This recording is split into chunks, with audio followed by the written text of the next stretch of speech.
Pemirsa, banjir yang merendam wilayah Jadetabek ini tidak hanya merendam rumah warga, namun juga kendaraan-kendaraan seperti mobil dan juga motor. Lalu, upaya apa yang harus dilakukan jika kendaraan kita terendam banjir? Berikut informasi selengkapnya yang akan disampaikan oleh Maria Segaf dan juga juru kamera Dani Martin.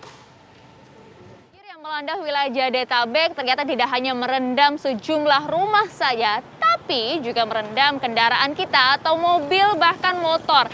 Nah, ternyata pemirsa ada treatment-treatment khusus yang harus dilakukan dan juga tips bagi Anda yang harus dilakukan pada saat menemui kendaraan kita terendam banjir. Tenang dulu, saya akan ajak Anda untuk melihat apa saja sih treatment yang harus dilakukan terhadap mobil pasca banjir. Nah, pemirsa, saya sudah janjian dengan salah satu bengkel untuk tanya-tanya. Kasih Anda tips apa saja sebenarnya harus dilakukan jika kita menemui kendaraan kita terendam banjir. Halo, Mas Popo. Halo. Nah, Mas, tadi saya sudah sempat kasih janji ke pemirsa untuk kasih tahu sebenarnya apa saja sih tips bagi kita yang kemudian menemui kendaraan kita terendam banjir. Karena kita tahu ya Mas, kemarin beberapa hari lalu banjir cukup tinggi di sejumlah wilayah di Jadetabek. Banyak juga kendaraan-kendaraan yang terendam banjir. Jadi tips pertama yang harus kita lakukan apa Mas? Oke, jadi tips pertama supaya tidak terjadi konsleting. Jadi ketika mobil sudah terendam banjir, itu akinya dicabut. Akinya? Akinya dicabut. Akinya dicabut. Ini dilakukan sendiri di rumah? Bisa. Huh? Jadi di rumah kalian siapkan aja kunci 10. Terus nanti supaya tidak terjadi konsleting, ininya dicabut nih, bagian kiri sama yang di kanan. Bagian kiri dan kanannya? Dua-duanya dicabut, akinya diturunkan, simpan di rumah. Oh, dibuka. Betul. Agar semua arus listriknya kan mati. Ini kan supply-nya.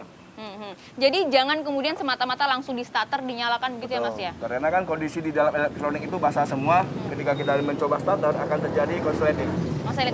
Nah, kemudian langkah selanjutnya? Langkah selanjutnya mobilnya jangan diapa-apain, jangan coba di starter. Tunggu banjirnya sudah mereda.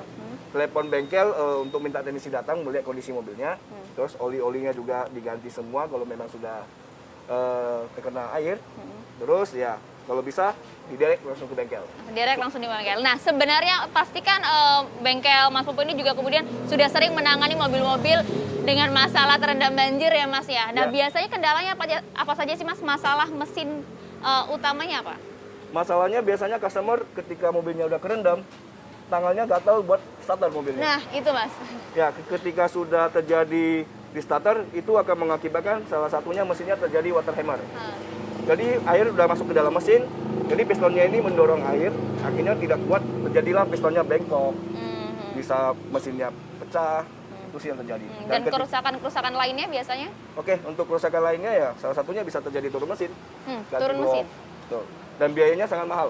Biaya sangat mahal. Mahal. Nah, biasanya kalau misalnya turun mesin dengan berbagai macam kendala pasca banjir, kalau kita katakan terendamnya, karena kalau kita lihat kemarin cukup tinggi ya Mas ya banjir di wilayah DKI Jakarta, bahkan ada yang merendam sampai ke dashboard begitu. Nah, apa yang harus dilakukan treatment-treatmentnya dengan kondisi seperti itu? Yang pasti olinya diganti semua, apalagi kalau oli-oli seperti mobilnya kalau ada oli gardan, itu kan di bagian bawah, itu olinya harus diganti, oli mesinnya dicek semua. Apalagi kalau sudah masuk ke dashboard, berarti kan airnya setinggi ini. Iya. Nah, biasanya di sini ada namanya filter udara, airnya masuk ke dalam, akhirnya masuk ke ruang bakar dan nanti terjadi water hammer ya, seperti saya bilang. Akibatnya kemudian sistem kelistrikannya terganggu ya? Ya, kalau di bagian dalam kelistrikan terganggu. Memakan waktu berapa lama Mas biasanya kalau kita kemudian menyerahkan mobil kita untuk diperbaiki pasca banjir? Cukup lama kah? Tergantung kerusakan ya. Okay. Kalau misalnya mengikuti tips kita, biasanya kerusakannya tidak banyak, perlu hanya mengganti-ganti olinya. Terus tunggu elektroniknya kering baru mobilnya di starter. Kalau misalnya tidak tahu sudah terlanjur starter, itu biasa bisa makan waktu 1 minggu, 2 minggu, tergantung kerusakan. 1 hingga 2 minggu ya Mas ya. Oke. Sebenarnya yang bikin lama tuh proses apa sih Mas? Proses pembongkarannya, belum lagi kalau nanti spare partnya susah, itu yang bikin lama sih. Dan juga informasinya proses pengeringan ya Mas ya? Ya, pengeringannya, apalagi bagian dalam seperti jok-jok mobil. Nah, di situ kan ketika terendam banjir itu pasti jamuran semua. Jadi ketika banjir itu semuanya dicopot, dikeringkan. Kalau tidak mobilnya akan bau sih di dalam. Oke, butuh waktu 1 hingga 2 minggu untuk kemudian diperbaiki. Nah, sekarang hitung-hitungan angkanya ini Mas, hitung-hitungan biaya yang harus kita keluarkan. Seberapa besar sih Mas? Kalau misalnya terjadi kerusakan yang parah itu Iya. macam-macam, bisa puluhan juta. Puluhan juta. Bisa Benar. kasih range-nya, Mas?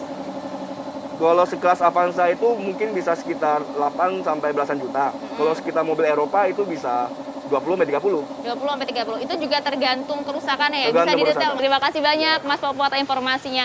Itu tadi pemirsa tips dan juga treatment apa yang harus dilakukan bagi kendaraan pasca terendam banjir. Jadi jangan coba-coba untuk di starter.